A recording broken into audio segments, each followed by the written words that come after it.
What's up, buddy? Hey, man. So welcome to this episode of Filming Until Morning. Again, we're having Grant come back, and he is talking to us about Thor. Which Thor? Which Thor movie? RAGNA-ROK. Looks like yeah, love it. Cool. So, want to go over like first thoughts of like walking out of the theater. How did you feel at that point? And kind of where are you at right now? I took a minute, like when the movie was over, just to think, like overall. And I think at the very end, I just like absolutely loved it. But that was mostly because of how much nerdiness like I was consumed by in the end. Right. But it was the beginning where I found like very off-putting with the humor. Like, did you get that? Because I got that hard, dude. The humor was something that was hard to get through for me because, like, it was like an episode of Everybody Loves Raymond at some point where it was just set up joke, set up joke, set up joke, and like that's what the dialogue was, and that's how they told a story. And I'm not saying that's not an okay way to tell a movie or to make a movie and to tell a story and everything, but it is a little bit distracting when it feels like an entire civilization's about to die or be, at least not have a home anymore. Spoilers. Spoilers. Big time spoilers. I mean, Thor's been out for like a week and a half. Yeah, you deserve to be spoiled at this point. It was just like the opening scene. I felt like that's what set the tone. Yeah. And where he falls down from the chain and he's just hanging there, and like right when you realize he's talking to Surtur. So like I've been reading Thor comics for a long time, right. As have you been, and just to see Surtur there, I was like, whoa, like Surtur. Like, Thor's talking to Surtur in the first fucking scene of the movie, and joke. Yeah.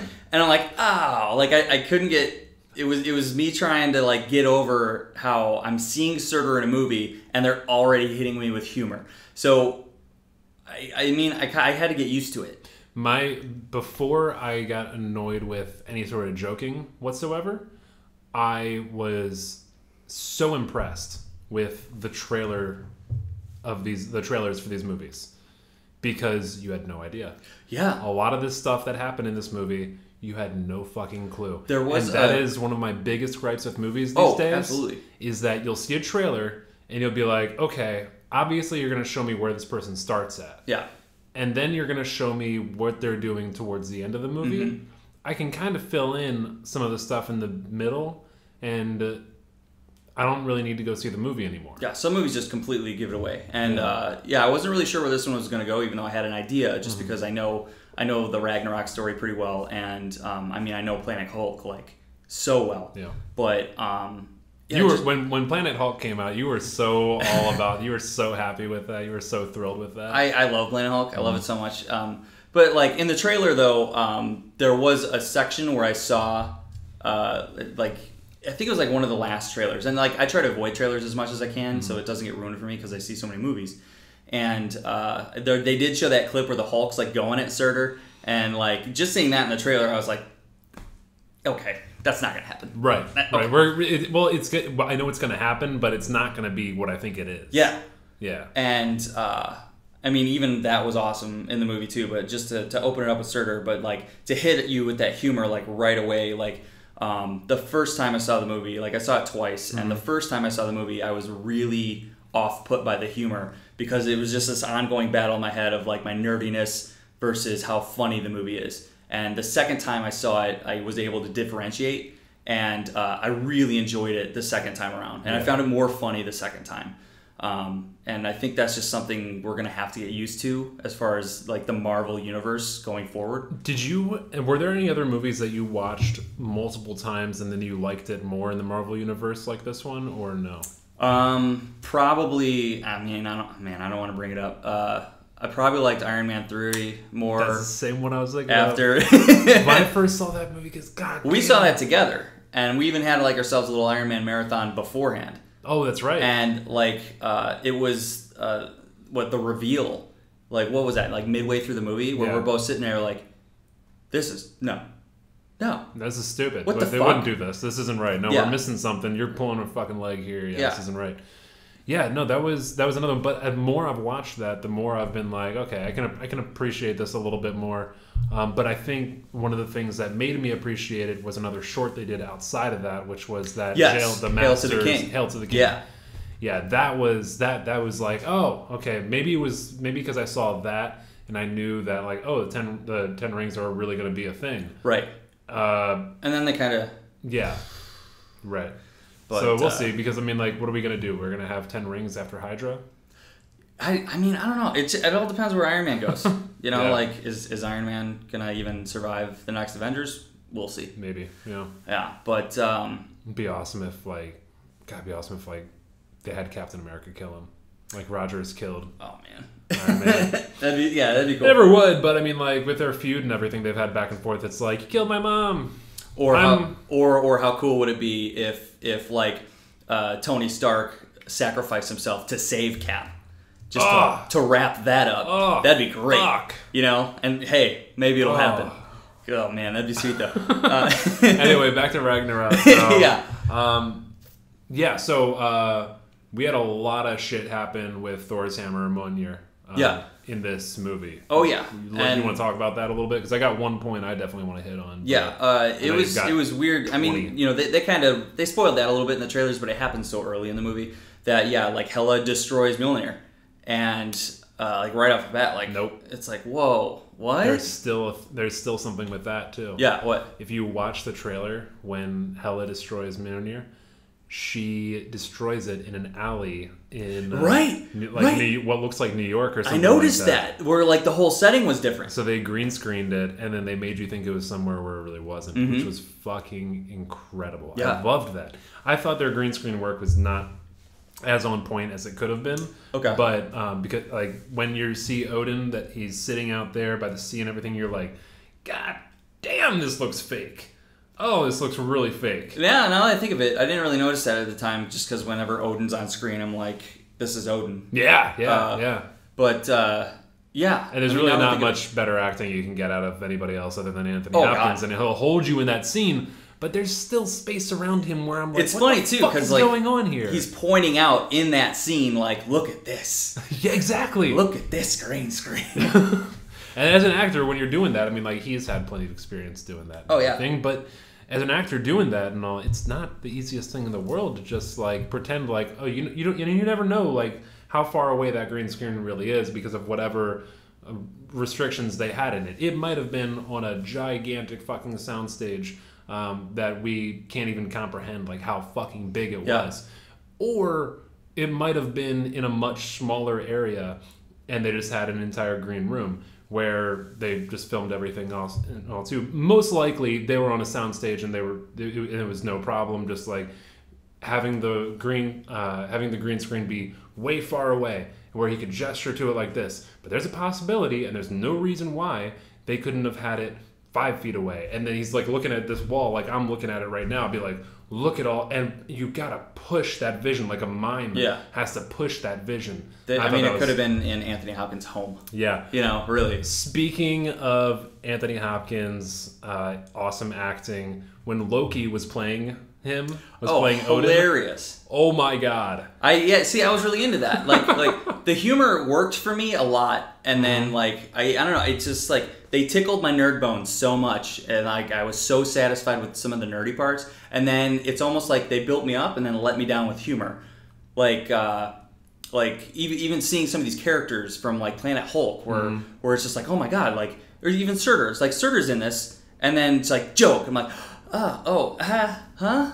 You know, right. where it throws you off, and because like I'm looking at this giant fucking fire demon who's got a dick down to the floor, and like I'm supposed to look at this thing and just be like, you're made of lava and crazy darkness and whatever the fuck, whatever else.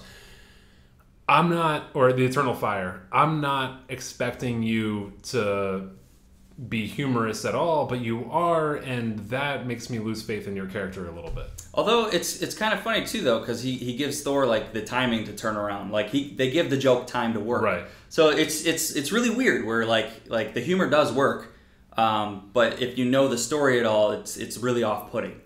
You know. It was off-putting not knowing the story. very well, because I didn't really know anything about the Eternal Fire or anything like that very much. I got into the Thor God of Thunder comics, and then I read through all of those, and I was like, dude, here you go. Like, check these out. These are fucking great. And I read those, and I think that Thor God of Thunder is probably my favorite Thor story. It might be my favorite Marvel story. Oh, wow. It was fucking awesome. I enjoyed that a lot. It's really good, and it spans over like thousands of years. Yeah. And that's like something that people don't seem to realize is that when Thor shows up in these movies, he's 1,000 years old already. Mm-hmm. Like people don't tend to like acknowledge that he's old as fuck. Mm-hmm. But for a god, he's still young. But Thor is 1,000 years old in these movies. So they do acknowledge that I think it's in the first Thor movie.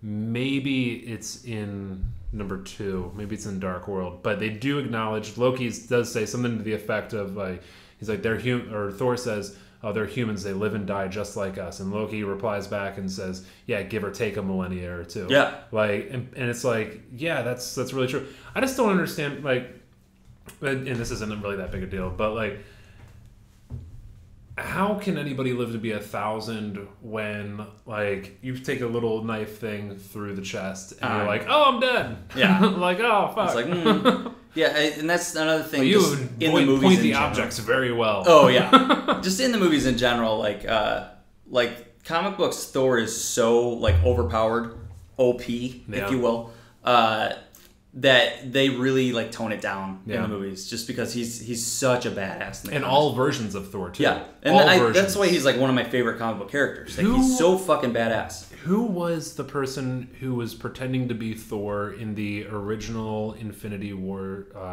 Infinity Gauntlet series? That's right. It wasn't even Thor. It was somebody who was pretending to be Thor. It was a Thor, and he carried the hammer, but it wasn't Thor at the time. So like that wasn't even the Thor we know. Right. Like Odin's son. It wasn't Odin's son. It was oh man, it's been a while since I read Infinity Gauntlet. Yeah. I was gonna refresh on that before the next Avengers. I have that on my iPad over there. I don't care. I go through it. I forget his name though. Like I know who you're talking about. But there's multiple different versions of Thor too. Oh yeah. And we've only seen one. And in the comics, I mean, you have oh god, you have the regular the Thor that we all know and love. Then you have whoever it was who was playing him in the Infinity Gauntlet series.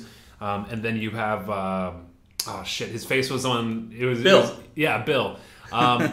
You have him, and then you also have the Thor that Reed Richards built together and made the AI of. Yeah.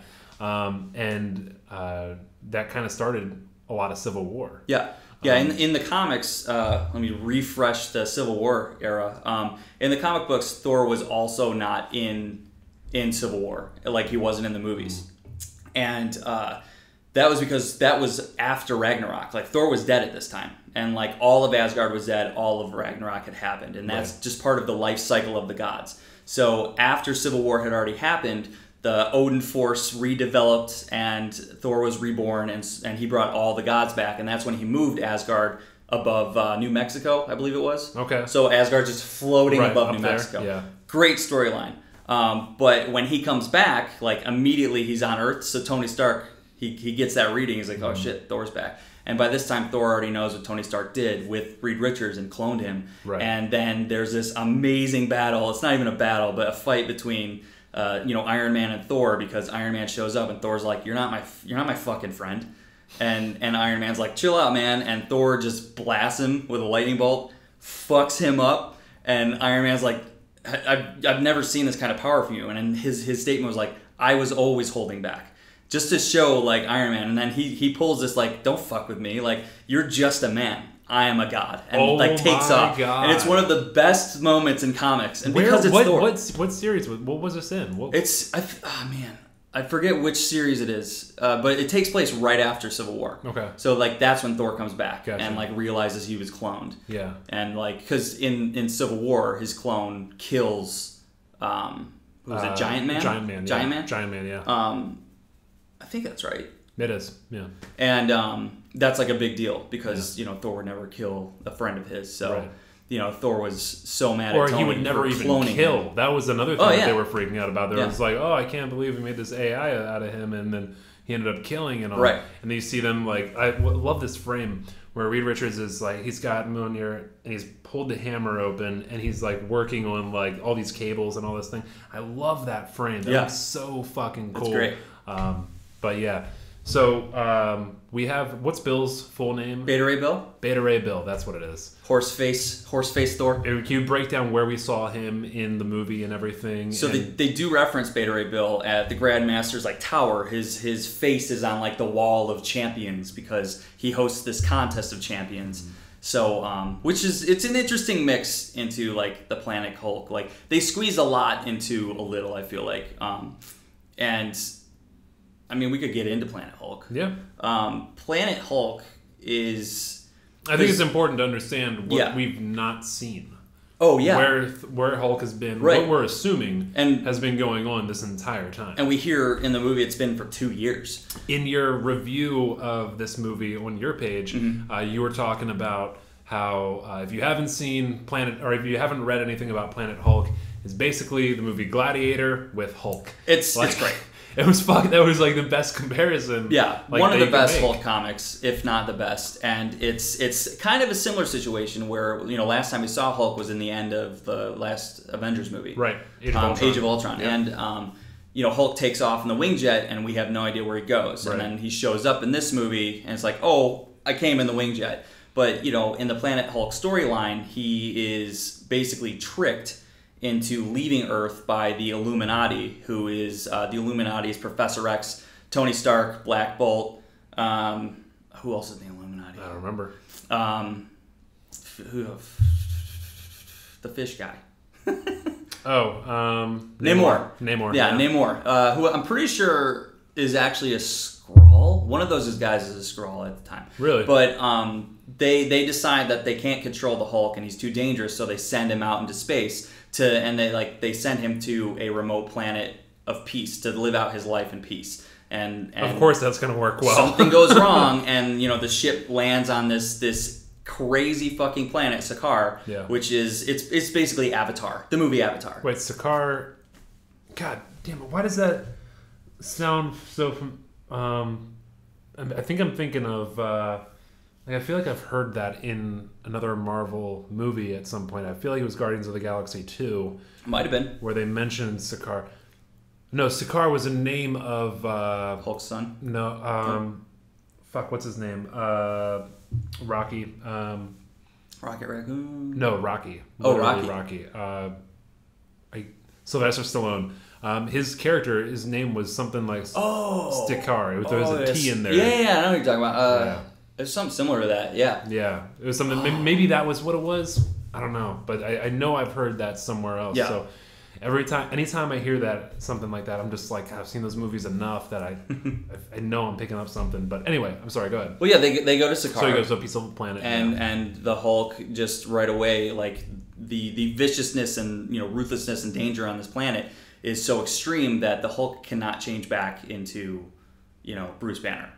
And that's supposed to be a peaceful planet, though, right? Well, the spaceship got knocked off course and ended up on this dangerous planet. Oh, okay. So it was this whole thing. So the Hulk, was mad. Yeah. Because that happened to him. Yeah. And it's just this crazy series where the Hulk he takes over a planet basically. It starts out as Gladiator. Mm-hmm. He gets put in the arena, and fights all these monsters and other aliens. And could that just be they just decided to say the Grandmaster is running? We're not going to do Planet Hulk. We're just going to do. See, that's a whole nother thing. It's like the Contest of Champions is a whole nother comic book series where the heroes are forced to fight each other. It's an app now too.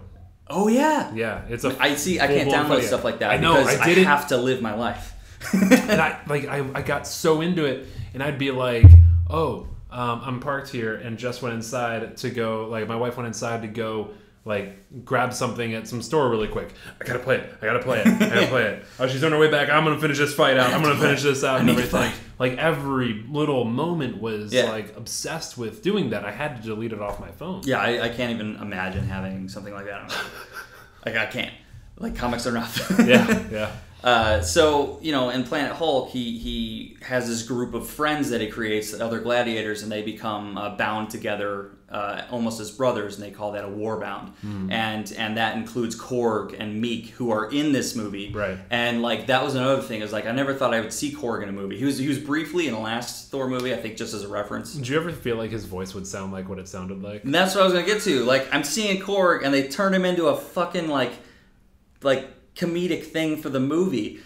That being said, he was the funniest thing in the movie. Like, it's like such mixed emotions about it, you know? Where it's just like, let's put Korg in the movie for the nerds, but let's make him the funniest fucking character. So it's so like such mixed emotions. And so we've seen Korg, or we've never seen Korg before, but we've seen somebody who lives or is sort of like him in the first Thor movie. When they're on that first planet, fuck, what is it? No, it's second Thor movie in Dark World. Yeah, where like he comes up to Thor and Thor like breaks him real quick. Right, yeah, it's done. So that that's some like either that at the time they probably didn't think they were going to put Korg in a movie, but probably not. That might have been wanted to show him off, you know. That might have been just them saying like, oh, maybe this is Korg. Yeah, but that was another moment where I'm like, is that Korg? Right, and then Thor kills him dead. Probably not. Yeah, probably not. So. Yeah. And then you've got Meek in the movie too, and like Meek is a huge part of the Planet Hulk, you know, and it's just interesting because they take Hulk after he's already the champion, so it's like they just glossed over all of Planet Hulk. Have we had a movie that's gone back yet? I don't. Like everything's been progressive, right? I think. I guess it depends. If you think about like the Marvel timeline, like, you know, where does Doctor Strange take place?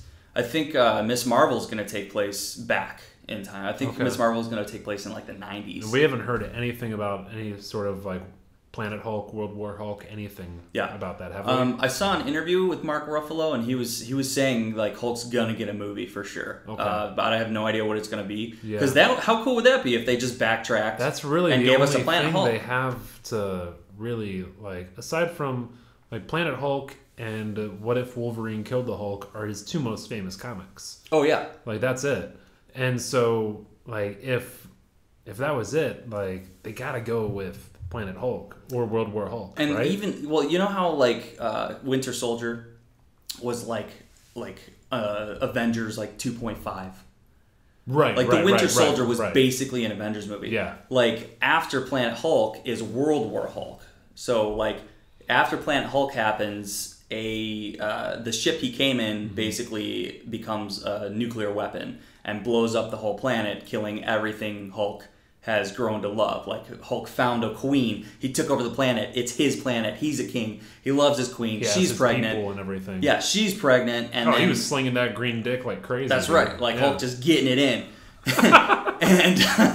and like it's true. You know, she could take it. Let's just say that. She's a badass too. Like that's a whole other character in Planet Hulk. That's fucking fantastic. And everything is destroyed. So Hulk decides, you know, that it was the Illuminati that killed his whole planet.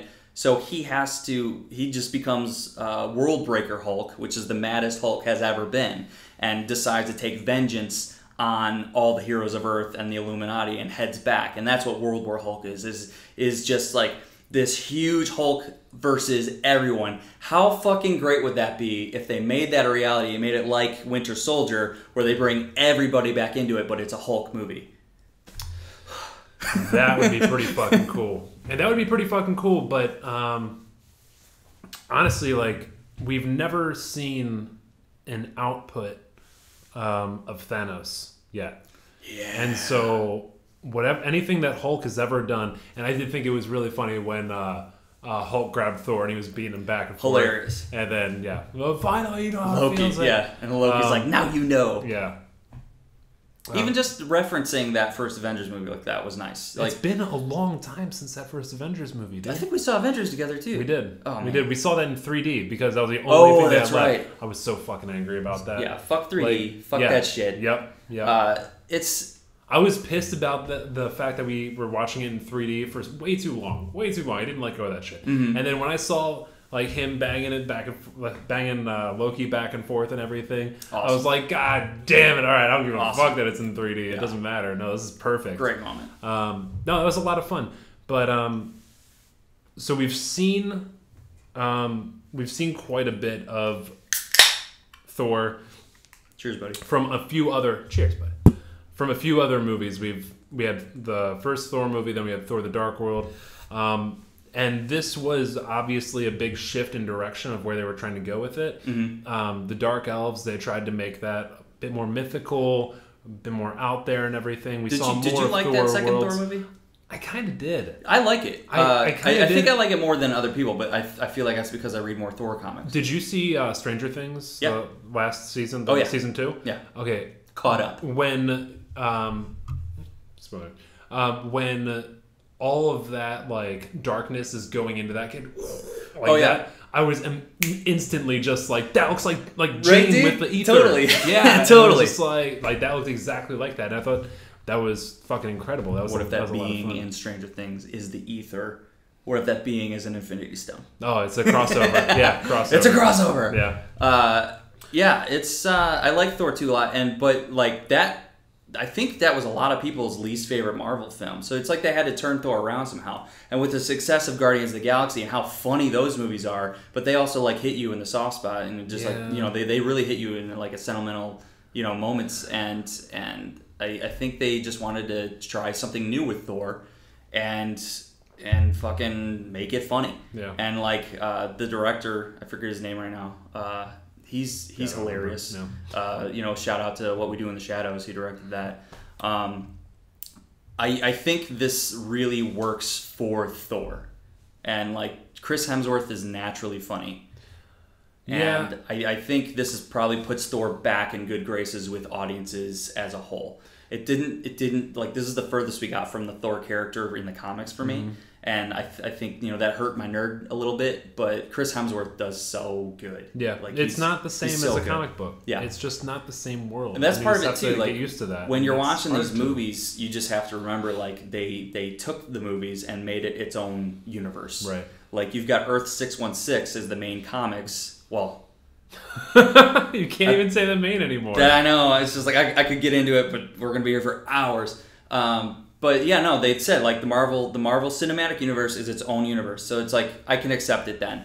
And after the second time I saw it, I really enjoyed it. Like I really enjoyed the movie. It was really good. Do you know how much money the movie made? I think it's made a shit ton of money. I don't know. I know it was the highest rated Marvel movie. Could you look that up? So Thor costs, I just pulled this up, it ended up costing $330 million to create it. Oh, really? $330 million.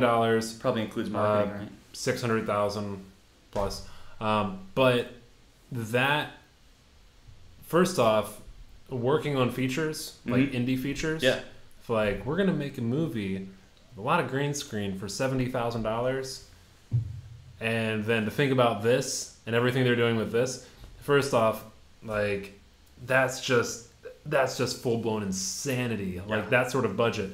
People get, like, a $2 million budget, and they're like, oh, I can do so much with this. Yeah. I can really create a lot. And it's like, you have no idea how fast you burn through that money. Oh, and I bet. A lot of movies get like a $2 million budget and they burn through it and it's gone and they're fucked and they got to do something else to be able to finish up the editing process and all. Yeah. A lot of that comes from actors and SAG and everything who need to get their fair share, this and that, whatever the fuck.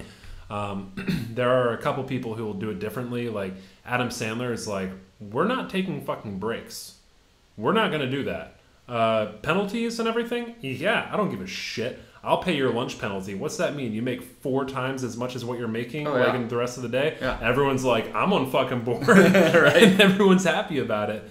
But having a budget of $330 million and then to blow past it and then to make internationally $400-something million on the first weekend. Yeah, that's that's amazing. And it's the thing too is that like this thing still has the long tail of what's going to happen with it. There's like that initial spike, and then the long tail of what's it going to make like in the rest of it. And a lot of that has to do with like word of mouth too. And like what would you say? It was like a 93% on Rotten Tomatoes. Yeah. Like this movie's gonna make some money for a while. Yeah, it will. And I mean, like people are buying way less and less Blu-rays.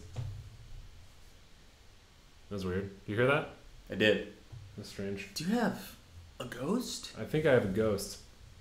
people are buying way less Blu-rays and DVDs and everything else now than they ever have before, just because of everything that you can purchase. Netflix, streaming. Exactly. iTunes, whatever the fuck. You can download it and it's there, and you don't have to have another fucking thing in your house, which I am a big fan of. Yeah. But that doesn't mean that they're still not making money off of those online sales. If you think after I watched Spider-Man Homecoming, I didn't go home and immediately get on iTunes and be like, pre-order that shit. Yeah. You are sadly mistaken. Yeah. And I should have done the same thing with this movie. True. So good. I'm a big fan of it, but that's the thing too, is like, you don't know what's going to end up on Netflix, what's not, and that's kind of a weird line, because if it's on Netflix, then I'm not going to fucking buy it. I'm going to go to Netflix and I'm going to maintain my subscription there. I'm going to do that. Yeah. When I saw Civil War on Netflix, I was so excited. I was like, what the fuck? Same with Doctor Strange. Like, it just showed up one day. I was like, what? Yeah. That was awesome. Yeah. So, Thor and his other weapons. Yeah. To break that down. Yeah, Mjolnir got destroyed. So the question is, and I know this movie was more like, kind of like Iron Man 3. Let's show who Thor is and what his power is without the hammer. Right. Which is still heartbreaking, because Mjolnir is basically a character. And like, it's such an amazing weapon. I mean, it's a there's no other. The closest thing is Iron Man's suits. Yeah. So like the respect that's given to it, because it's not like, well, his suits have gotten nicknamed. Yeah, it's pretty close comparison. Yeah. Like in the way that people react to it and everything, because like what was her name? Jane Fonda's assistant. Oh, Jane Foster's assistant. Yeah. Fonda. Yeah, I know what you're talking about. Kat Dennings. Yeah. Is that Kat Dennings? I think so. She's like, Mew Mew. Mew Mew. Yeah. And like, he's got a nickname. Yeah, it's always like a cute little thing. And like, you see that in Iron Man 3 with all the nicknames for his different types of suits and everything like that, which is, Iron Man 3 and Thor 2 are, I think, are pretty comparable and all. Yeah. But anyway, so we have Mjolnir got destroyed horribly. And then what else? You were talking. Like, well, I was just thinking that like that whole point of Mjolnir getting destroyed. I needed more of Thor being like more destroyed over it. Like he's had this hammer for how long, and I wanted more of him being sad, given to him by his father. Right, yeah. And like they made it into like a joke when he was like telling the Hulk about it, and that was like the only time like really he referenced it. Oh, and talking to Korg. And like another joke. Yeah. But what really worked for me was when they brought it back around, and when he's having like his vision and he's talking to Odin, and he's like, I don't know how to beat her, and Odin says, what are you the god of? You're not the god of hammers. And that's when Thor fucking hits her with a goddamn lightning bolt. Dude, that was powerful. Awesome. That was very powerful. I was so happy with that. I wanted to see a little bit more struggle. I mean, I am bitching about it, but I wanted to see a little bit more struggle for Thor to be able to do something to bring that power up and everything. Yeah, we only have so much time in a fucking movie. And after watching it a second time, because he kind of taps into his true power, which is more prevalent in the comics, obviously. But he taps into it when he's fighting the Hulk, and like he has that awesome like punch. And like that great shot of it, just this big fucking explosion and the Hulk getting knocked the fuck out for a second, just this. That was awesome. And then when he was fighting Hela again, and then he has his whole like punching, Hela's henchman. Can you break down like what the fuck happened with why did like Odin died and Hela came back? So his power, he was using part of his power to keep her under wraps or something. Yeah. What was going on with her? That was the thing I wanted to talk about for sure about Hela. Is like, first off, how much did you like Hela? I liked her. I thought Hela was a great villain. Yeah. And you know what? Here's the other thing too, is something that makes a great villain is that I was able to relate with her and be not in any way, shape, or form that is actually practical whatsoever. Are you Hela? But I'm a little bit Hela.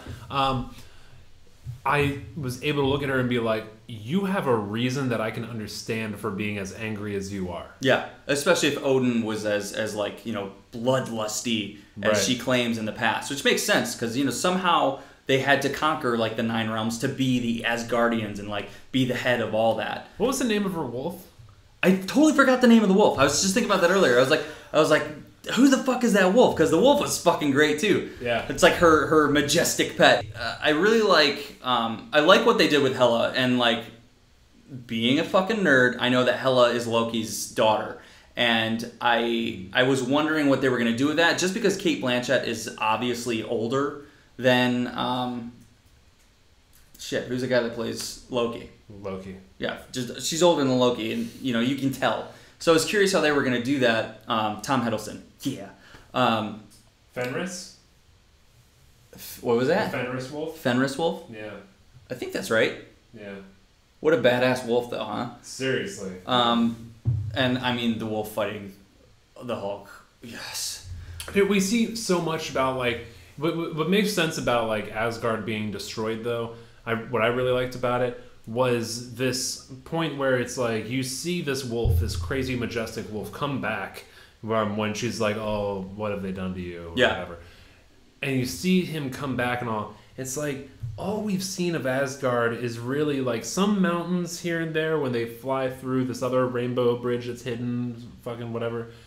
And we've seen the city and throne room and shit like that. Yeah. We've never like gone around the planet or anything like that to see something else. So I'm of the opinion that basically it's overpopulated. And we have like a ton of people on this planet. And creatures like that are not as prevalent as they ever used to be. You don't see like any animals on Asgard. Never. But and I thought that was interesting that it was like, okay, well now it's time to destroy and start again. Yeah, that was awesome. Yeah. Like I love Hela, I love the wolf. As far as like them changing Hela's character to be Odin's firstborn and Odin's daughter. That bother you? Well, at first it did, just because I really like the dynamic of Hela as Loki's daughter, because they have a really good dynamic. It makes more sense. Yeah, but like as like Odin's like weapon, like his living weapon that he has, and how she just like has this bloodlust to conquer and kill, and she's the goddess of death, and like that made so much sense. Like, I totally forgive how they changed that. Mm-hmm. And I thought it worked for the story really well. And it was a good arc for her. Like, she's coming back to claim her kingdom. Right. And, Odin's power, because Odin dies. And Odin was the only thing holding her back. So, once he dies, she comes back. Mm-hmm. And it's like immediate. Yeah. And I think that shows how powerful she is. I was little kind of shows how powerful Odin is, too. Oh, Odin fucking... Yeah. They never even touch on that. No. But, I mean, I could get into that too. Even Odin's eyeball. How did you feel about Thor losing his eyeball, by the way? I thought it was a little soon. Yeah. It does happen. It does. He also loses his arm at some point. Mm-hmm. Curious about if that's going to go down. We'll see. It's the half-built god. But, I think a lot of the liberties they took with Hela was just to show how powerful she is. Because they didn't really give us an idea of what her power is. She just throws knives. Yeah. I just throw a fucking sword. Just throws knives everywhere. Can you materialize shit, or is it just you make shit just to kill things? Right, and I don't know. It looked cool, and I thought it carried over well. But I was talking to you before I even saw the movie, and like just from the trailer, you see that shot with her holding the sword, and I thought that might have been the Necro sword from your favorite Thor comic. Wow. Arguably mine. Yeah. And when I saw that was a connection. You were talking about there being a connection there. I didn't know where you were talking about the connection. I got excited when I saw that because it looks just like the Necro sword, and the Necro sword is this super powerful sword that gives you this weird power over death. Mm. And maybe that's why she is the goddess of death. It could be. And like I was hoping that the God Butcher would come out of that, and maybe he will. Because how cool would it be later on if there's another Thor movie and they just bring the God Butcher into it? Because it's just that story takes place over thousands of years, and you've got your 3 different versions of Thor, and oh man, that'd be great. And time travel. Fucking kind of like that. Thor in time travel. I mean, that wouldn't be a far reach for Marvel to jump to, is to time travel next, right? Yeah, and especially if it's with Thor.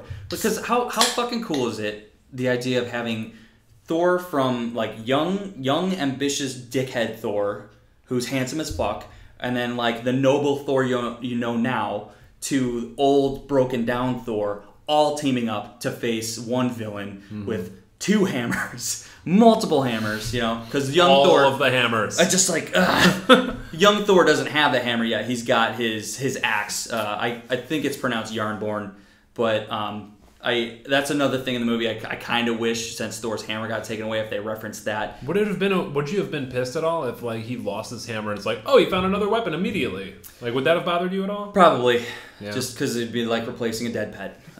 Speaking of dead pets, Warriors 3.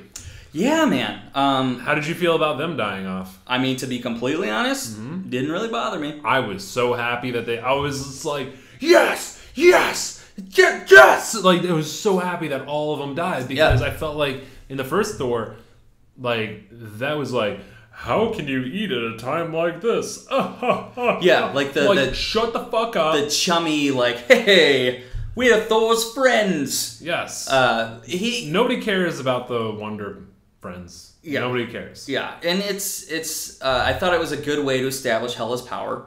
And when people go, where are the Warriors 3? And Hela's just like, dead, battle, dead. And it's just like, oh, Hela's fucking serious. Well, yeah, but at the same time, it's, again, just like Iron Man 3, where it's like, let's destroy the suits. Like you see the...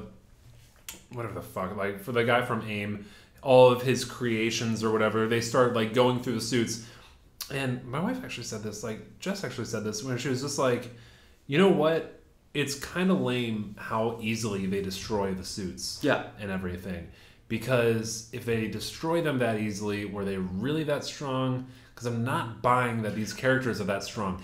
And that is the same way I feel about the Warriors 3. Is that it's like, okay, if they're killed this easily, were they really that powerful to begin with? Or were they just like fucking pussies and they just got wiped the fuck out? That was another topic I wanted to talk to you about, was how like weak they made Asgardians look. And I know they wanted to establish like Hela's power, but when you've got Heimdall, and he's like, his whole role in this movie is like sheltering the Asgardians, and it's just like, dude, like everyone in Asgard is a fucking god. Like, are they really? Yeah. Like everyone in Asgard's a god? Yeah.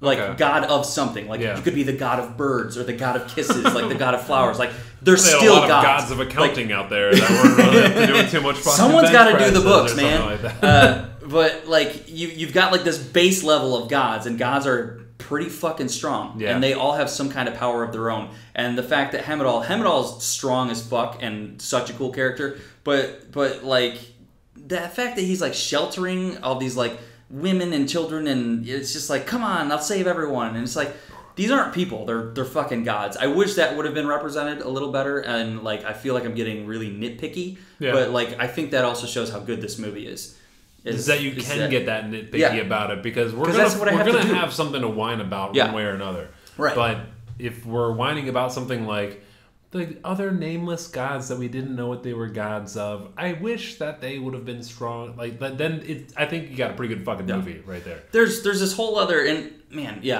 save it for another movie. That's a good point. Like there's this whole other like storyline when Thor comes back and puts Asgard above New Mexico. I swear it's New Mexico.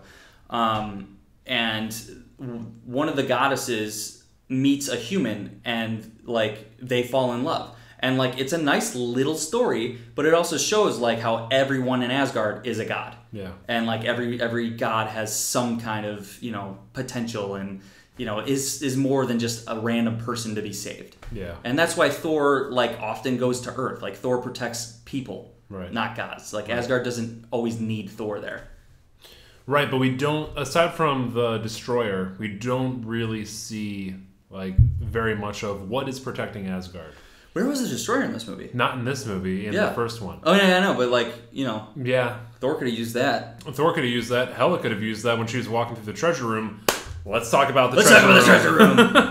But also, the Destroyer is that big suit of armor, that big magic suit of armor that Thor had to defeat in the first movie. Right. All right, the treasure room. I fucking am so happy that Hela looks at all this shit and goes, fake. fake. What a good way to just take a plot hole from the first Thor, because you see the Infinity Gauntlet in the first Thor. Right. And like when you're seeing the first Thor, because that was the second Marvel movie, I think, and you're just like, is that the fucking Infinity Gauntlet? Yep. And you're like, oh, I'm a nerd, I love this. And then later on, as they build Thanos into the storyline, you're like, okay, but I saw the Infinity Gauntlet. Is there anything special about the gauntlet Odin's itself? Thor room. What? Is there anything special about the gauntlet itself? Oh, the actual without glove? the Infinity Stones? I think it's just a glove. It's just a glove. I think so. And Infinity Stones are everything. I got a glove anywhere? I got gloves down there. Throw some Infinity Stones Fucking on there. I'm good to go, and dude. You are the man. But Hela walks through the throne room and just like it's the first thing, and she's like fake, pushes it over, and it's just like it's just Marvel Studios being like, eat it, nerds. And I was just like, bravo, bravo, you got me. Well, you got me or nice cover, one of the two. But both. I don't really give a shit. Like I'm happy that the story just works. Yeah, and it's just covering up a plot hole. They're just fixing something that someone else put in there earlier in the movie. But my favorite thing in the throne room is Hela takes a look at the cube, and she goes, I just wanted. That's not bad. Yeah. And then Loki later on is in the fucking throne room and sees it and just does his little Loki look, So it's just like, I think Loki definitely grabbed the cube. Yeah, that's the thing with Loki, is that we really don't know what he decides to do, because he can be in multiple places at once. And they did take the cube back to Asgard. Right.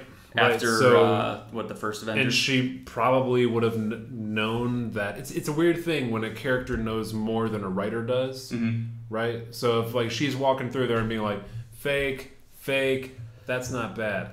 Like if she's doing that, then a writer can't really be like, oh no, that was fake too. It's really over here, because then you're so undermining what a character can do and say, it's and clever. what they think, what it's they know. It's a clever way to cover that up. Yeah, so it's interesting where a character actually gets to say like, oh, this is what's real, and then the writers are like, now we're bound to this. Yeah. Now we can't do any backups again or anything like that. But I was really happy with that, and I didn't know a ton about the Eternal Fire or anything like that. Yeah, like the Eternal Flame in there. Yeah. So can you talk about a little bit about so Odin dies, and then the fire is supposed to create.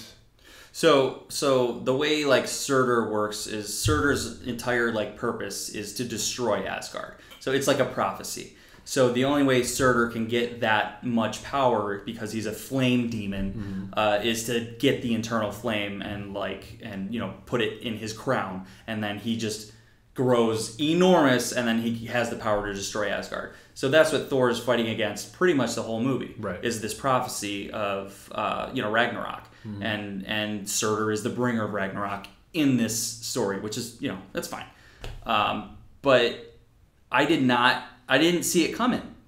When the way to destroy Hela is to actually make Ragnarok happen. Right. And just let it happen, and Odin gives Thor that little pep talk that, Asgard isn't a place, it's the people. Right. And there's, just life lessons. Yeah. But something you probably should have figured out from 4,000 years ago. But whatever. That's for cool. sure. That's cool. But I mean, fucking how amazing was that, where it's just like, oh, we're gonna do this, and Surtur grows, starts tearing shit up, and that the only thing Hela can do, because Asgard is the source of Hela's power, and the only thing she can do is fight Surtur, and you get a fight scene between Hela and Surtur. Like, who thought that was gonna happen? What?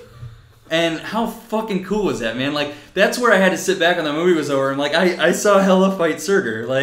Like this movie's amazing. It's pretty fucking awesome. And how smart of writing to just say that, because everyone was saying you can't stop Ragnarok. It's the life cycle of the Asgardians, and when Thor accepted that, it was just a growing up point for his character as well. And I just thought that was so fucking cool. Yeah, I thought that what's his name?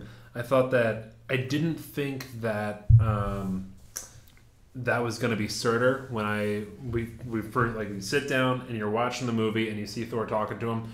I thought that was going to be Mephisto. Oh yeah, I thought that's who that was going to be, and I was just like, that's an interesting way to spin that and everything. Oh, I would like that, because then that would lead us immediately into the Infinity Gauntlet. What if they did replace Mephisto? Because Mephisto is a big part of Infinity Gauntlet storyline. Yeah. What if they did replace Mephisto with Surtur? They totally could, but because Surtur has his power now. Surtur's done now. Mm-hmm. But he's done. He already destroyed Asgard. He's done his purpose. Yeah. Is he still that big wandering around or what? I mean, I'd love if Surtur came back. So this giant fucking ship pulls up at the end, and we're led to believe that that's a giant Thanos. Fucking ship. Yeah, I think it's Thanos. We've never seen a ship from Thanos. Where's how far is the fucking parking lot to that fucking stone step thing inside where we always see you? You've never gotten off your fucking chair. Yep. Like, you've always been there. There was that extra scene in I forget which fucking movie. I'll do it myself. Does that shit? That's cool. I think that's gonna be the whole next Avengers is Thanos just kind of bouncing across the galaxy, collecting the Infinity Stones and fucking shit up. Which one do you think he's going to go for first? What's the most obtainable one? I guess it's on Asgard, right? Because they destroyed everything there, and so that's just that. Unless Loki has it. Unless Loki has it, right? No, where's Loki right now? That's a good point. Is Loki's with Thor, right? Okay, so I think he was left with Thor in the end. But if he has the cosmic cube, then he can pretty much go wherever the fuck he wants. Yeah. Interesting. Yeah. That's the thing about the cube is that everything else seems to be like the Mind Stone had a casing and then it's a smaller stone. We haven't seen what's inside the cube or how the cube shifts to be smaller to fit into the gauntlet. That's something I'm definitely interested in. Yeah. Is the cube also a housing just like the Mind Stone was? It's gotta be, right? Or, I mean, I suppose. Yeah. But it might not be. Yeah. I mean, he's not going to have like a giant fucking cube on top of his. No. Right. So, and like same thing for the ether too. It's always liquid form. How do we move the liquid form back into a solid state and get that on? I'm just going to assume Thanos knows how to control all the stones, you know? Dude, and it goes. I just like, could you imagine, like, here's what I want. I want Thanos to go after the Nova Corps because I know they have at least one of the stones. And how cool would it be if Thanos fucks them up and then you get the Nova storyline? Like, Nova comes and, like, he's the result of, like, Thanos destroying all of the Nova Corps. We haven't heard anything about Nova. What we have heard about Ms. Marvel. Yes. And I thought we were going to see Ms. Marvel in this. I thought that we were going to see the Guardians in this, honestly. Yeah. I mean, were you see a bunch of ships. A little bit. Yeah. Maybe, well, God damn it, dude. Like, okay, so what's it going to be? Is it that, like, we're moving too fast with all this shit? Like, in each movie, like, there's always something big happening, something crazy happening? Or are we just saying, like, you know what? Every movie, we're going to make a big step forward. Honestly, Thor 2 was not a big step forward. First Thor was not really a big step forward. Like, kind of, but, like, he came to Earth. Yeah. The end. Yeah. Like, he could do that in a post-credits scene. Like, he could come to Earth, and then, like, some lady hits him with her car, and then she's just like, oh, I hit this guy. And, like, that's, like, he came to Earth, and we can skip the Destroyer shit, we can skip all the other stuff and everything. There wasn't a ton that happened in those. This one, something started to happen. Huge. Really started to happen. Yeah. But yeah, I mean, I enjoyed the other movies, but they weren't as good as this one. Yeah, but this is just. I definitely felt like they were like, this worked for Guardians of the Galaxy, so this is going to work for Thor. And the reason I'm feeling like that more now after seeing it than before when I saw it, when I definitely thought that before, I was like, oh, they're going the same way as Guardians of the Galaxy, making it feel this 80s vibe and this other shit like that and all. Because they're going to be bringing Guardians of the Galaxy and Thor together. Yeah. That's why they're changing the entire brand for this thing. Meshing of tones, if you will. Yes, exactly. So when they bring these two brands together, one's gonna lean a little bit more towards the side that they know Guardians of the Galaxy 2 has really performed very, very well. Yeah, that's a good point. That you see in there and everything, they're on fucking point of being Ravager ships and shit. And then what was the one that Mark Ruffalo was driving? Or flying, whatever. Like the disc that had like the center in it. Oh yeah, like that looked like Ms. Marvel's shit. Yeah. Like when it's in the trailer and everything. That's true. Like I was excited to see her. We got so much in this, but I feel like it wouldn't have cost more than like 2 or 3 lines to give a little bit more. Yeah, a few more references would have been cool. I mean, we'll see where they go with it. Yeah. I would love to talk about the Hulk. Fucking let's talk about the Hulk. I mean, let's put Planet Hulk aside because we touched on that. We want to go down that rabbit hole though. But yeah, oh man, I just love Planet Hulk. But the Hulk as a character, what did you think? I feel like he was off. I feel like he was off because I feel like he had way too much control over everything that was going on, and there was no reason for him to maintain being the Hulk because he had plenty of points to be calm. Yeah. But the reason I'm thinking this is because we haven't seen him for 2 years. Right. So we have no idea what's happened to him. Yeah. So me making a critique on why the Hulk is the way the Hulk is... Miss Guzzi, by the way... Drinking Pony, Half Acre, good shit. Great shit. The reason the way the Hulk is the way he is, we haven't seen yet. Yeah, they don't really cover. They kind of like do almost a piss poor job of being just like, oh, why has the Hulk been the Hulk for 2 years?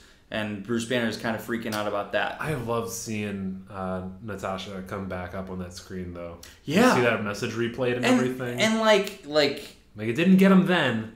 It was also like an ongoing joke that totally worked for me because the when the Black Widow calms down the Hulk in the second Avengers movie and she's like, sun's getting really low and Thor thinks he can do that. Yeah. And he just he gets kind of close though. Yeah, but you feel like he gets kind of close. Totally. Yeah. And like Bruce Banner's freaking out because he's been the Hulk for 2 years and he literally wakes up on a planet. He has no idea what's going on. So he's just like, that. what the and like talking to my mom a little bit, she didn't like that. She thought it made Bruce Banner look like kind of an idiot. Yeah. Which I can agree with. But you don't know what that's like. Is it a completely different person? If you blacked out for literally 2 years and woke up on an alien planet, like, I think you'd be the same way. Here's where I call horse shit. Yeah. Hulk does not like Banner. Right. Banner does not like Hulk. Yeah. They know that, but it's like one doesn't know what happens when the other one is the other one. It's like they know who they are, but they don't know their experiences, so they have no basis in understanding who they are and the reason that they are the way they are. Yeah. The decisions that they make and their experiences and everything like that. So they don't really know that they don't like the other one. Yeah. There's not enough like explanation. Which could be good development later down the road. Yeah, down the road for sure. It doesn't make sense that Banner wouldn't know what the Hulk has been doing. It wouldn't make sense that the Hulk wouldn't know what Banner has been doing. They should have some kind of idea. Because, some kind of... It should be like a dream. Big, it should be like a dream. Like, oh, this thing, I remember this or whatever. It should be like when you're wasted and like a couple days later you remember the shit that you did when you were drunk. Yeah, right now. No, I'm not that. No. In Planet Hulk, going back to Planet Hulk again, because I feel like we have to. The planet was so like savage that like the Hulk had to be the Hulk, and that was their explanation for that. Is that Bruce Banner? There's no way he could survive. So it was almost like an agreement between the Hulk and Banner, and it was the best Hulk you've ever gotten because it was a smart Hulk, and like they coincided with like one body, and they were in agreement, and that also explained like why he talked. And that was another thing my mom brought up is she didn't like the fact that the Hulk was talking. And I was like, that's a good point for someone that just watches the movies. You know what's really funny, dude, is my mom said the same thing. Yes. Moms, man. Shout out to moms. Hating on the Hulk. Hating on the Hulk. Knowing his, you don't know what happened. Maybe he got that hooked on phonics shit, and then all of a sudden he can talk. But like where the Hulk can't like talk for a few movies where he just says Hulk smash, and that's what he thinks. And to jump to 2 years later and the Hulk is having full-blown conversations with people. He's still kind of dumb, but like he's still having like conversations. And he's still like, not even is he having conversations, and yes, he is a little bit dumb, but he's having conversations and he's saying things that he's insinuating things. Yeah. So like he's understanding that there's even a layer deeper than what the words you're saying. There's a layer deeper of what I'm trying to make this person feel that way. Yeah. And that we saw that when he was like, yes, but Hulk like raging fire, Thor like water. Yeah. Or like smoldering fire. It worked for the comedy. And like that's what they did. Like everything worked for the comedy. I know, right? Like the comedy was done really well considering there's so much of it. And it was a lot of like missed explanation and just kind of you just have to accept what it is. Sure. And that would have been a nice thing to get to know. Like if Banner and the Hulk could like agree and like just own one body and like work together, that's the most powerful Hulk. So I'm hoping we get that in the future. Like imagine that. Like when Banner wants to go ahead and say like, I need to be the Hulk now, and the Hulk is in full control, and the Hulk's like, I need to be Banner now. Yeah, Banner's in full control. Yeah, like and to be able to switch back. What if we get a World War Hulk where they do agree, and he's just world breaker, most powerful Hulk, and that turns into a whole thing? That'd be fucking amazing. Would be fucking amazing. But Hulk movies have not performed very well in the past, and you know what? Ed Norton is a damn good fucking actor, dude. Maybe that's what they took. Maybe that's what it took, is that they needed to ease the Hulk into a character that people love. Do you wish Ed Norton was still the Hulk? I liked him a lot as the Hulk. I mean, like, with the production that they're doing, the style, in the way that they're doing it, and the way that they're filming it, and the way that they're making it now, placing Ed Norton there instead of Mark Ruffalo, do you wish that he was there? Because that Incredible Hulk movie that they made with Ed Norton is not the same type of movie that they made with Mark Ruffalo. No. Is not at all the same. I mean, that comes down to who do I like more as Bruce Banner. And I like Mark Ruffalo more because he's more of a believable nerd. You know what? I'm not saying Ed Norton can't pull it off. And Ed Norton, like, his whole career is honestly like self versus self, like Fight Club. Yeah. You can name how many movies that Ed Norton has played a version of himself fighting himself. Yeah. Like every Ed Norton movie? Pretty much. What was that one he did early on when he was a prisoner and he was... What was that? Oh, what the fucking movie was that? Oh, I can't... Primal Fear? Primal Fear, that's it. Yeah. Yeah, it's...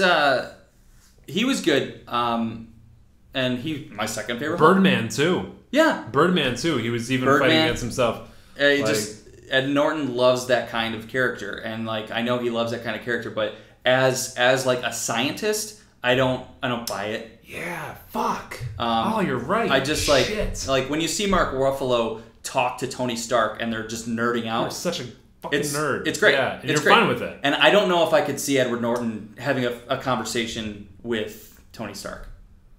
Oh, that's so hard to agree with. I like Mark Ruffalo. I totally buy what you're saying. But I know how good of an actor, or I have a slight idea of how good an actor Ed Norton is. And thinking that like he can't pull off like a certain part that's a little bit foreign to me. But maybe he could, but he's a good like dweeb, but like a scientist, I don't know. Yeah, I just don't buy it. I guess I don't think of Tyler Durden as being a dweeb, but it kind of is. Yeah. It fucking is. Yeah, dweeb takes over. Anywho, yeah. What else did I want to cover here? Should we talk about Jeff Goldblum as Grandmaster? We should talk about Jeff Goldblum as anything. I could talk about Jeff Goldblum in Independence Day. I love seeing the Grandmaster. Yeah. I mean, even the second Independence Day, like, he was the movie. I never saw a Resurgence. I mean, you don't need to. I don't think I do. But if you want to see, like, Jeff Goldblum at the top of his game, maybe check it out. Yeah. But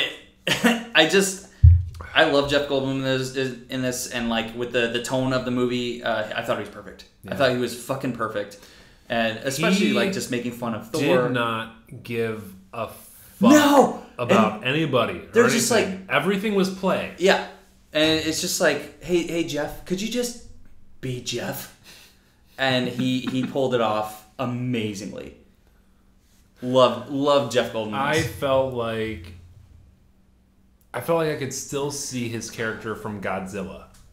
Oh yeah, fuck. Like he just it's a very interesting thing when an actor can go from being something where it's like, oh, I'm a scientist in a Godzilla movie, and he's being the Grandmaster here.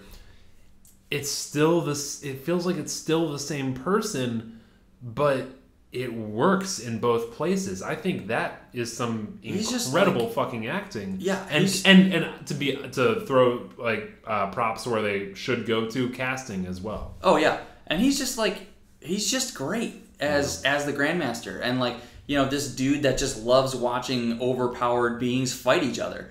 And I don't know if you knew, but the Grandmaster is brothers with the Collector. Oh, that makes total sense. They are did brothers. Not know that, but that is total sense. Yeah, they're totally brothers, and to see them interact in the future would I would just nerdgasm everywhere. Oh my god! I fucking love that. Oh, Del Toro and Jeff Goldblum acting together in the same room. Have they ever done anything together before? Not that I can think of off the top of my head. Me either. God damn. That'd be great though. That'd be so good. And I'm thinking about like Del Toro's character in like a lot of other movies as well, like Snatch. Yeah. As well. And like, and how would that character interact with Jeff Goldblum as well? And like just the way, like it's black and white, but they have these gray areas where I feel like they could jump in. I have no idea how that would. Even him as like the Collector, he's such a weirdo. Oh yeah, I loved. He's got to be. I loved his take on the Collector. Yeah. Like I loved it, and that's another thing that's bringing together Thor and Guardians of the Galaxy. Yeah. Like that's another tie into it. So God, I'm so glad you mentioned that. Yeah. So the four faces of the tower. Oh yeah. So we had Beta Ray Bill. Champions. Beta Ray Bill. We had the Hulk. The Hulk's on there. I know that Ares, the God of War, is one of them. Okay. Which is fucking awesome. I think there's one more.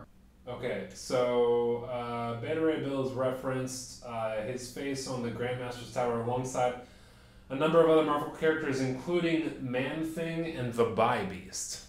Oh, Man-Thing's on there. Fuck yeah. Who is Man-Thing? What is that? Man-Thing is basically Marvel's version of Swamp Thing. Okay. I think he's a lot more powerful than Swamp Thing. Yeah. I haven't read a lot of Man-Thing comics. I guess there's one series done by Alan Moore that's supposed to be absolutely fantastic. I've had that on my list of comics to read literally forever. Really? And I just never got to it because I'm reading other shit. Well, maybe if you would have been on top of your shit, maybe we could have had a better podcast. Apologize. How about that? Apologize. I've ruined everything. Everything.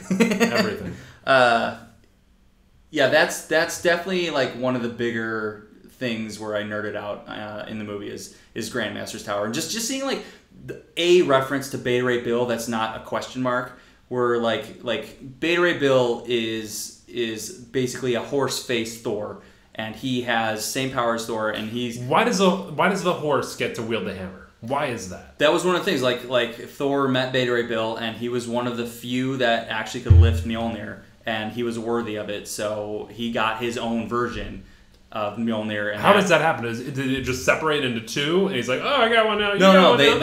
He got his own made for him. Thor had one made, and that's Stormbreaker. Huh. So he's got his own hammer. That's why I'm wondering, like, could Stormbreaker make an appearance? Because that'd be fucking cool. Like, is Thor gonna get Mjolnir back? Because I mean, I kind of miss it. But totally, I'll miss that for like crazy. Unless, of course, they bring the fucking battle axe into it. In which case, I won't miss Mjolnir at all. Like, if I see Thor with an axe, that battle axe too. I understand. I get it. Okay, you hit somebody with a hammer that you're spinning around, probably the speed of fucking light or whatever the fuck. Some 800 million miles an hour. You smash somebody with it, and they explode and everything, like a big rock guy or something like that. Yeah. But then you get Thor to swing the hammer at an alien, and what happens? Oh, he goes flying. Fuck you. If a train hits somebody, they explode at the point of when the contact happens. So, that's not what would happen. Like, Thor would hit somebody with their hammer, and they would explode. Yeah. Like, into vapor. I would really like to see the battle axe, though. So if we could see the battle axe, give me some fucking reality with this shit. Some Yarnborn. Give me some God damn it. I really want a Marvel movie that has the what is it? The pizzazz. Maybe pizzazz of The Watchmen. Oh yeah, like cool. The gritty, like just the dirtiness to it. Just be okay. I feel like that's where Netflix is coming. Fucking people up. Yeah. God damn it! Are we gonna go down this rabbit hole? I don't know, man. It's a big one. So what else do you want to talk about with Thor? Because we have The Punisher coming out on Netflix. I don't even know what to do about that. We've covered a lot. We haven't talked about really Loki yet. As far as Loki in this movie compared to other movies, what did you think? Because he was more of a good guy in this movie. Was he? Was he? I mean, more than depends than what he did, because he wasn't. If in this movie he stole the cube and then gives it to Thanos or something like that, then all of a sudden Loki's the biggest fucking dipshit of this entire fucking movie. Mm-hmm. But if he didn't, then I mean, obviously Thanos is gonna get it at some point. So. I mean, Thanos has to get all the Infinity Stones. Has to. But how many movies is that gonna take? And make it take a movie for each Infinity Stone. I don't give a fuck. I think it's gonna be one. Fuck that. Because what if Thanos gets all of them in the next movie, and then the movie after that is like the legit, like everyone versus Thanos? Okay, so let's talk about the Vision's gonna fucking die. He has to. So let's talk about this frame in Infinity Gauntlet series where Thanos is trying to win Death's heart, and he's like, "What can I give her that is going to make her fall in love with me?" And he snaps his fingers. This is the shot. And half of the population on Earth of the universe is fucking dead. Dead. See ya, Spider-Man. Yep. Dead. Wait, nope. Spider-Man lives. Yeah, never mind. You're right. No, they kill off a lot of people die. A lot of B-list characters. Oh well, you die off know, you need like your core group to survive to take on Thanos, of course. But there's a scene with Wolverine and Hulk sitting on the edge of a building, and Wolverine's smoking a cigar as always, and they're just sitting down and they're talking and everything, and you see all of this come together. And when I watched Spider-Man Homecoming, and I saw that Sony logo just linger. Did that hurt you a bit? Linger. It really lingered, right? Linger. And then I was wondering, like, is Marvel coming? Slow when's the Marvel logo coming? Yeah. And then that came out. It made me think, like, they were okay with selling off Spider-Man. Is Fox going to be okay with selling off Wolverine? Have you... I'm assuming then you haven't heard like the most recent news like this week. What happened? So I have heard Disney is in talks to buy Fox. Oh, no, that's good. Yes. Okay. Can we high five over that? That's fucking X-Men. That's the Fantastic Four. Bring it in. Bring them home. Bring them home. Oh my god. Okay. Here's the crazy thing though. Are they still going to have Patrick Stewart playing Professor X? Like, are they still? He'd be down. They're not going to have, but they can't. They can't have. Give me some Illuminati, just fucking, something. God damn it! I don't know. Ask me about directors of photography. I don't know about that shit. In Avengers. Exactly. Yeah. Like, are we going to have that? Like, am I going to see? Hugh Jackman has said he would come back for. Thank you. That was Hugh Jackman. I don't know why I couldn't think of his fucking name. That's why. So he would come back for it? He said that? He said that before. And first off... God damn it. How powerful is Disney to buy Fox? Dude, like, so is your world that means... right now? Yeah, because that means we could have X-Men versus Avengers. Yeah. Like, this opens up everything. And the funniest article I read was, is this gonna mess with the Marvel timeline?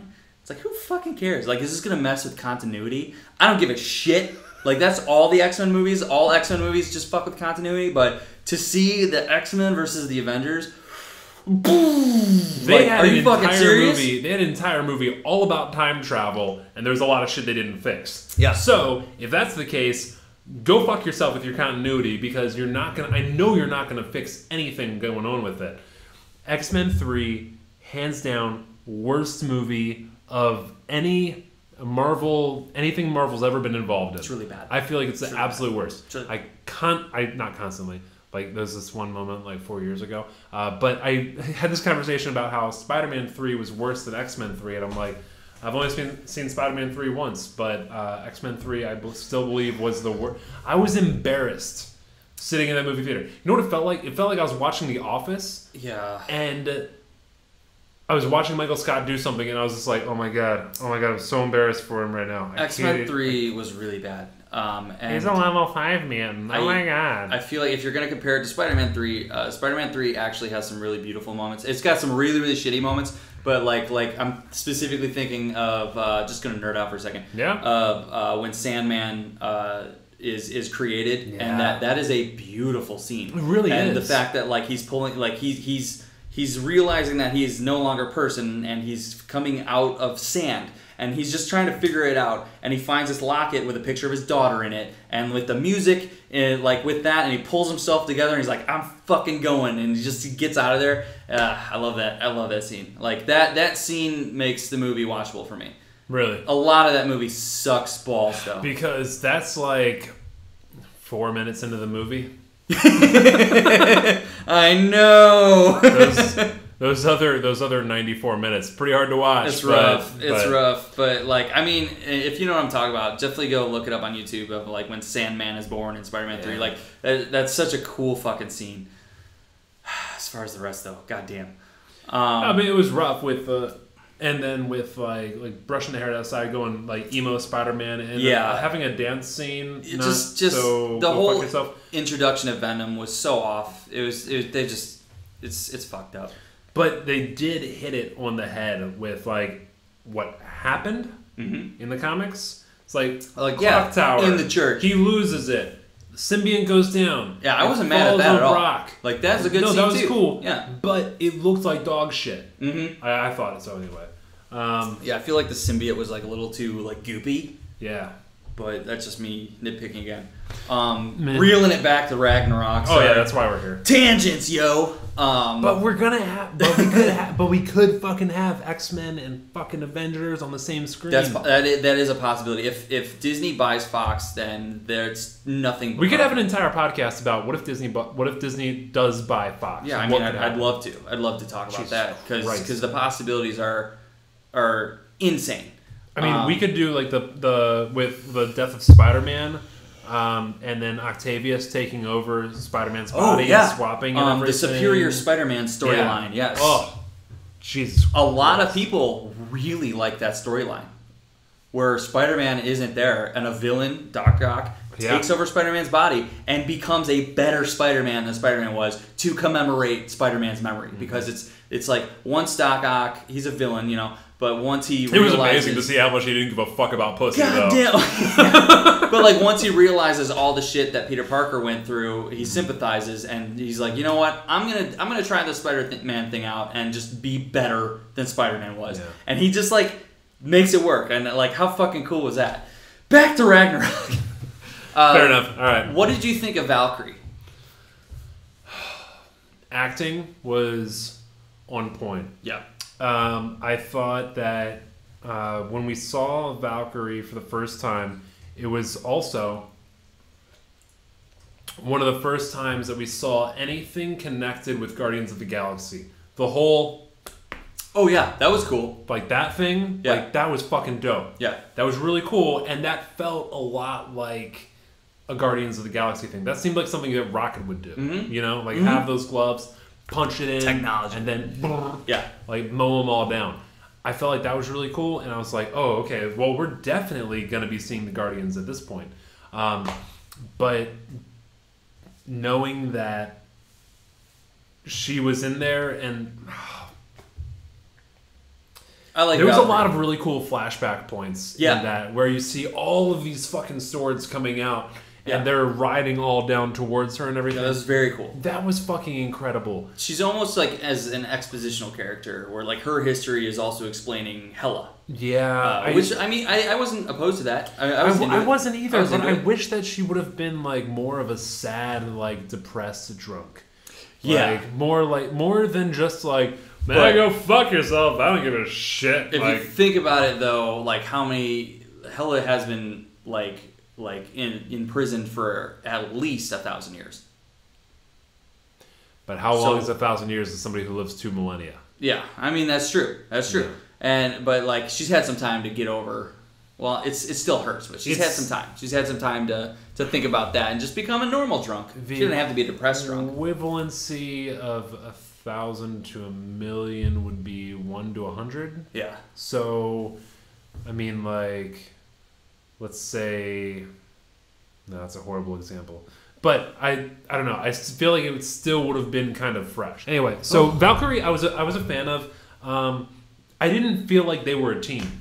Hulk, Thor, Valkyrie, Loki. Yeah, I didn't feel like they were a fucking team. They didn't really bring it together that well. They didn't have like a moment that connected them really. But you know what? They did in Avengers, and I felt and maybe because I didn't realize that Team Thor was a team, that made it kind of cooler. The you know? Revengers, yeah. Okay. What do you think about like a potential love interest in the future for Thor? Finally, you'd be able to have sex with somebody who could, you know, be able to be around for more than like 10 minutes. Yeah, basically. And someone you know could handle the mighty cock of Thor. Mighty cock of Thor. What's that name? Mew Mew. Let's call it Mew Mew. Yeah. The mighty cock of Thor is now named henceforth Mew Mew. Yeah. Yeah. No. I as far as Valkyrie goes, I was a fan. But I didn't feel like... It was hard, dude. Fuck. This was so difficult because I feel like I got thrown out of this whole movie, like, and trying to, like, know and understand, like, what was going on in this and feel like I could really get into it. Because some motherfucker decided to get into an argument in the middle of a movie theater. Oh, no, dude. Like, so we were about halfway through the movie. We were almost an hour in. Not quite, almost. And all of a sudden from the back I start hearing like, hey, just shut the fuck. It's like some little something. And I'm like, what? And I'm in Denver when this happens. Okay, so I'm in Denver, Colorado when this happens. And I'm like, what the fuck? And usually my first reaction to somebody like having an argument in the movie theater is, hey, shut the fuck up. Like, and it's just like, you know? Yeah. I got up to turn around to do that, and this guy next to me, who, we didn't say a fucking word, we were drinking beers together and shit like that, and, like, I felt like, we're here watching Thor alone together, so we could be buddy-buddy, but we hadn't said a fucking word to each other. He's just like, no, just chill, just like, chill, bro.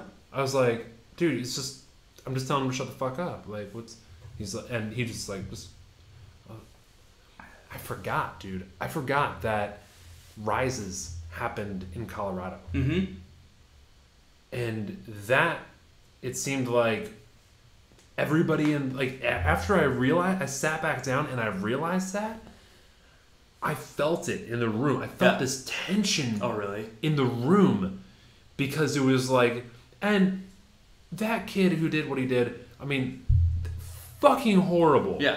But I wasn't getting into an argument with some guy's buddy or whatever like that. Just be like, yeah, you like maybe you should go fuck yourself. Maybe you should go fuck yourself. So it was like just a legit argument. It was an argument, and they were going fucking at it. Were they fucking drunk or something? Oh, I'm sure they were. I was drunk. Yeah. Yeah. So I mean, we were watching it and we were having a good time and everything, and then these two start fucking going.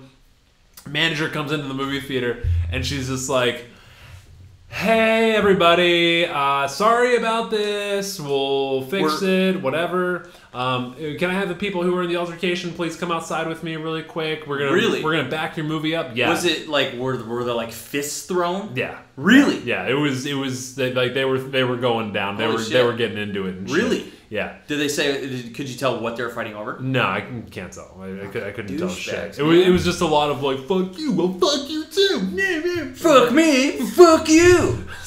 You didn't like the way Hella was brought up? I like the way Hella was brought up. But they ended up taking... So then... so these dudes were removed from... They stopped the movie? Yeah, they stopped the movie, paused the movie. And these dudes were removed from the theater? Yeah, and you know what? It wasn't that much of a fight. That, like... I mean, the movie theater was probably like half filled. Mm-hmm. And 3/4. And these two were fighting, and it was just like, yeah, shut the fuck up, whatever. And, like, go back to the movie. And... When I was watching the movie, it was just like, that was kind of distracting for a second. But I'm back in the fucking movie right now. Right. And then I didn't really bother me. Like, they had kind of quieted down at that point. It was fine. Yeah. Then they stopped the movie, and they're like, we're going to back up the movie for everybody, and we're going to make it so that it's like this didn't happen. We're used to this in We're Colorado. A weed city. We know that people can't focus on one thing at once. That's all fine. Which everybody smoke a little bit of weed right now. We're gonna backtrack a bit, play the movie over. That sounds like a rendition of Trump, but like a gay Trump. Well, like that sounds like. I guess that's my movie theater persona. So they're like, we're gonna back the movie up a little bit, and we're just gonna make sure everybody is like, you get to see it from the point where they started. It's like, all right, great. Can we just fucking watch the movie? Like, I'm watching Loki spin his fucking things right here, and the Grandmaster's doing his thing, and like, I'm trying to figure out what the fuck is going on. And then it's like, just back it up like a minute. Yeah. Half an hour. Goddamn. They backed it up. We're at an hour right now in the movie, and so it's like, okay, we're gonna go through this, and everyone in the theater's like, no, forward, and the projectionist doesn't give a fuck. They don't give a shit. That's so weird, dude. Like I've seen a lot of fucking movies. Yeah. As you know. Yeah. I've never seen that happen. It was I couldn't believe it. Was surprising. Where you go, do they usually serve alcohol in the movie or no? No. No. Okay. This one they do. I'm sure that probably had something to do with it because you could hear the slurring. Yeah. I mean, I rotate between like 3 theaters. There is one that does serve alcohol. Yeah. I rarely go to that one though. Yeah. But I had an incident in the theater I was in too. The second time around I saw it. I had your classic, movies rolling, enjoying it, and then you hear it like, someone brought a fucking baby into the movie. Don't do that. Why don't you look into this camera here and give like a little PSA for why and what should happen to people who bring babies in the movie theater? If you have a baby, you're not allowed to see movies with that baby, okay? Nobody wants you there, all right? It's just like, fucking get a babysitter. If you can't get a babysitter, stay the fuck home. I don't care if you want to see Thor. Don't bring your goddamn baby, because the baby's gonna cry. Congratulations about your baby, but no one wants to hear the baby cry. And if the baby starts crying, get the fuck out. I'm getting mad now. I've had this happen way too many times. So get the fuck out. So do you feel like you'll do that? You have a kid. You feel like you're like, oh, I guess I can't go to movies for like. I will make sure something or someone watches the kid, and like just make sure that the kid's okay, so I can go see a movie. I will never bring a child. I found this like little like it's sort of like a thing on Amazon. It was like this. It's like a crate, and you can put a water bottle in. Okay, yeah. I can't do it. I want to do it so bad. Can't do it straight face. A water bowl, a little food dish. It said you can leave them on there for 7 to 8 days. Yeah, I mean, right? That sounds fine. Yeah, whatever works. Sounds great. It's just a couple hours, you know. But it's a movie, so fucking get the fuck out with your baby. Don't bring your children into I don't know what age is appropriate to bring children into a movie. Maybe ease them into it with Disney movies. I feel like there's other children, but like a baby that like it's a baby. It doesn't know that there's a movie going on. Right. It just hears sounds that are loud and it starts crying. When it starts crying, get out. Yeah, like it's scared as shit. Take care of your baby. Like people go to theaters to get away from their lives, to enjoy like a movie, and nowadays movies aren't that cheap. I actually only go to a movie to get away from babies. Yeah, that's right. And when people bring babies in there, but like people escape their lives to enjoy a movie, hopefully, and don't ruin that and don't like distract people because you can't find a babysitter. Like, or your friend is being a fucking douchebag and wants to start a fight with you. Yeah, don't start fights. Like please, just if you're in a movie theater, don't distract other people. Like, just let them enjoy the movie. Like, there are other people there besides yourself. Close scene. But no, so yeah, let's hit it again. Overall, it was very funny, just like everybody's talking about. Everybody's saying it was a funny movie. It was a good time. It felt like popcorn movie to me. Yeah. But it didn't feel like some hard hitting Thor movie where like I was really like super attached to the character. Yeah. I love seeing like, God of Thunder really come to fruition at this point and everything. I love seeing that. But I'll tell you what, I didn't give a fuck about Asgard when it got destroyed. I was like, oh, look at that CGI shit go down. I think like, that's they because didn't make the connection, the emotional connection there. I think that's because they didn't show how cool Asgardians are. Like, they've never really touched on that. Like, it's just always kind of been there. Well, break that down. What's that like? What do you mean? Because all of them are gods. Yeah. We touched on that earlier. Is that like every god has their own thing? Like, is there a comic in particular that somebody like that they were like, let's break down like how great Asgardians are? I think, like I said, I'm trying to remember which Thor comic it is that takes place after Civil War when he comes back and Asgard is rebuilt. But they do touch a lot on Asgard itself, and it's fucking cool. And it's a magical place. Yeah. But this movie, it's just it goes along well with the Marvel Universe and the tone that Guardians of the Galaxy set up for it. Yeah. And I think taking a funny approach was a really good way to save the Thor franchise, just because they left Thor 2 and a lot of people didn't like it, and by taking this route... Why do you think that was, by the way? I just think it might have been too serious and maybe a little too weird for people. And I think it definitely got a little weird, but I think they had too much comedy in Thor 2 for it to be a serious movie. And this one, it was not a serious movie. It was absolutely 100% a comedy. Straight up comedy. For sure. Yeah, this is a comedy. But it's funny. It's like, but they had some drama parts. It's like Thor 2 and Thor 3 have the opposite problems. Yeah. And it's interesting how it works because Thor 2, a lot of drama, totally cool with the drama. Love the drama, all about that shit. Because I love The Dark Knight. And The Dark Knight had a shitload of drama in it. That's a whole separate tone, though. That's some Christopher Nolan shit. It is, but I thought that's what Iron Man 3 was going to be. I've said that like 800 times. But I'm so sorry about Iron Man 3. I know, me too. I'm so sorry. So, anyway, if we look at Thor 2 and Thor 3, it's like Thor 2... They went as drama heavy as they could, but dropped a bunch of little tiny comedic notes in there that were too topical for you to go ahead and say, oh, this is a drama or this is a comedy. Nah, it falls somewhere in between. Thor 2 was also really, really Jane Foster heavy. Super. Yeah. And now Thor 3, no Jane Foster. All comedy, but the story itself is supposed to be drama. Yeah. All of Asgard burns. All of it. Well, it's. I mean, you see the tree burn. Yes. Yeah. If you take one drama versus another kind of drama, though, like this new Thor is family drama. Yeah. And like that goes a lot deeper than a Thor relationship. Hard disagree there. His mom died in the last one. What the fuck are you gonna say about that? Well, I mean, and Odin was kind of taken out of this movie too. But when that's true. It's sibling drama. Is that okay? It's always been sibling drama. That's true too. A new sibling joins the group. Drama. A more powerful sibling. Yeah.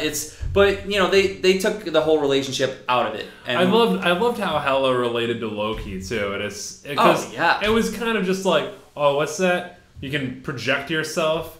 You're good with sleight of hand type of deal. Like, go fuck yourself. Like, I'm the goddess of death. Hela was a badass. Like, I make swords happen. Yeah, I really liked Hela a lot. Felt a lot more like Scorpion from Mortal Kombat. Yeah. Get over her! Yeah. Yeah. Fucking... I think this movie was a good step in the right direction for the Marvel Cinematic Universe. Yeah. If you really want to get in depth about the character of Thor and like that world, just read Thor comics. Like those what's it? Break it down really quick. What series is the best series of Thor to read out of the gate. I have to go. Out of the gate. And Thor's been around for a really long time. Yeah, Thor's been around for a long fucking time. Not in his time, like in our time, like in IRL. I think honestly, if you start with like the God Butcher, because it's like a story that really fleshes out who Thor is. Sure. Like across ages of time. Yeah. If you start with that, you can backtrack if you want. You can go forward if you want. It's kind of a self-contained story. Yeah. Which series is that? God of Thunder. God of Thunder. And it's just so fucking good because the villain in that story, the God Butcher, Gore, when you find out like why he does what he does, you can sympathize with it, and you're kind of like yeah, dude, like I'd fucking do that too. Yeah. And he just like when you've got a dude going across time slaughtering gods and Thor investigating at 3 different periods of his life. It's so fucking cool. That has to be the best Thor comic, right? I think it is. I think so. Like it's so cool, and just the God Butcher on how he deals with Thor because he's never fought a god like Thor. So right. Just it's beautiful. And beautiful. Thor's never fought somebody like Gore before. So if you want to enjoy Thor as an accent in Marvel, like the Marvel movies, he's great in this movie. If you want to enjoy Thor and really get to know like his character and like the core of Thor. Yeah. Go read the comics. Like if you just want to like, I think that's the best way to go. Is like if you really like a movie, dive into the comics, and you can learn so much more. Yeah. Cool. Any closing thoughts, remarks, ideas? I just think when it comes down to this movie, I loved it. It like I said, if you're a comic book fan and you were distracted like the first time I was, give it another chance and like just let yourself enjoy the movie without being such a nerd. Just enjoy it for what it is. It's a great movie. It's a great movie. I think the problem with it that I had was that, like, really, because I've only seen it once, was that I was so caught off guard by what this movie ended up being. Yeah. And I had skin in the game on this. Like, I gave a shit about this movie. Right. Like, I really cared. Yeah. And so to see it portrayed in such a different way, like, I was just caught off guard with it. I think that's where the 7% off in Rotten Tomatoes comes from, is just being caught off guard with like, oh wait, what the fuck? Yeah, they show you that in the first scene. Yeah, they're like, I should have caught up with that, but I was just like, oh, this is just a funny scene. Yeah, no, it's not just a funny scene. This is a funny ass movie. Yeah, it's so get really ready funny. for the entire movie to be just like this. It's so enjoyable, and for us nerds, they give you what you want. But they also don't give it all. You know, like you get Korg, but that's not the comics Korg. So like I said, check out the comics if you want to dive into it a little more. But how like you get Surtur. Like you get Surtur and you get a scene where Hulk attacks Surtur and it's hilarious and just awesome at the same time. And it's cool. Like it's a cool movie. I really enjoyed it. And like I'm excited for Thor's future. And like I mean, what if he dies? Like, what if he loses an arm? Okay. So in the comics, dude, if he loses an arm, but in the comics, you know, Thor loses his hammer because he becomes unworthy. Yeah. And that's the Unworthy Thor series, and who gets the hammer? Lady Thor, another person. I'm gonna spoil it. Okay, spoiler. It's Jane Foster. Jane Foster becomes the new Thor, but Jane Foster in those comics also has cancer. So she's literally dying and being like one of the strongest heroes of all time at the same time. If they took it in that direction, I would love it. Like, I'd love that. But you need a Mjolnir for that to happen. So who the fuck knows? We don't have one right now. Like, who the fuck knows? Unless, well, god damn it, no. Because we saw Beta Ray Bill's statue. Mm-hmm. So that means there's got to be another There's a Stormbreaker. Stormbreaker's out there. If Beta Ray Bill exists, then Stormbreaker exists. Yep. So there's a lot of what ifs. There's a lot of things that could just, you know, they can just, you know, dip their toe into. Yeah. Or, you know, like, you never know when these actors are going to stick to these characters and, like, how long they're going to do it for. Like I think in the Infinity War we're going to see some character deaths that we're not ready for. And we'll see what happens from that. I want to feel something when I watch a Marvel movie and just be so caught off guard. Yeah. And I can't say enough about the trailers for this. I was so happy with what they did with all the trailers in this. It made you want to see the movie. so many different directions. It's not even that it made me want to see the movie. It's a Marvel movie. I'm a comic book nerd. Of course I was going to see the movie. Right. But it made me excited for what could be rather than be like, oh, I know what's going to happen in this fucking movie. Yeah. I want to sign off with just, first off, where can people find your shit, all your YouTube stuff? I do movie reviews like that. on What do you YouTube. do? Yeah, I do. I have a YouTube channel. You can find me at Maguffin Man. It's M-A-G, not McGuffin. It's how it's pronounced. I try to make it easy for people to find me. But yeah, Maguffin Man. I do 3-minute movie reviews for people that don't have the time to watch. You put any spoilers in those movie reviews? No fucking way, man. Why would I do that? I don't know. We're doing it right now. A bit more longer format. By the way, did you catch on to in Guardians of the Galaxy 2, that planet where everybody went to fuck the robots was called Contraxia? Mm-mm. Yeah. No. Like contracting it is... Right. That's hilarious. Yeah, I thought it was funny. That's hilarious. Yeah, I saw that the other night and I was like, it's good. Yeah. Anyway, what do you want to talk about next time? Because we obviously know when all this shit's going to come back. Black Panther is going to be fucking coming out. Oh God, yeah. Super excited about that. We could talk about a couple things. Because I feel like the Punisher's coming out, and I'm a huge fan of the Punisher. We did do the entire Luke Cage series in one night. Yeah, if you want to check out, I can do that again. If you want to check out me and Matt do a commentary on the Luke Cage series, it's 5 videos we made. I think it was 9, wasn't it? Well, it was more than 5. It was how many episodes? Oh wait, it was 1 every 3 episodes, wasn't it? And so then it one was for the final. I think it was 5 episodes total, maybe like 20 minutes each, but like it's there's some really funny stuff in there. There's some good shit. So if you want to find that, that's on my channel, Maguffin Man. And I would really like to watch The Punisher, see what I think, and I would love to talk about that. Yeah. But let's take our time and watch it. We don't have to 2 do days. It. Yeah, it's 2 days. We'll watch it in 2 days. How about that? Luke Cage was really hard to get through in such a short amount of time. Sweet Christmas. But I'm thankful we did it. Yeah, me too. We had some chili and it was delicious. That's right. But there's the Punisher's coming out. You've got Black Panther in February, I think. There's just there's a lot of good comic book shit coming out, and I do movies, so. Next thing you're super excited about, let me know. We'll sit down. We'll absolutely, dude. Hell yeah. Fuck yeah. Thanks for watching, all you guys. See ya all around. Later!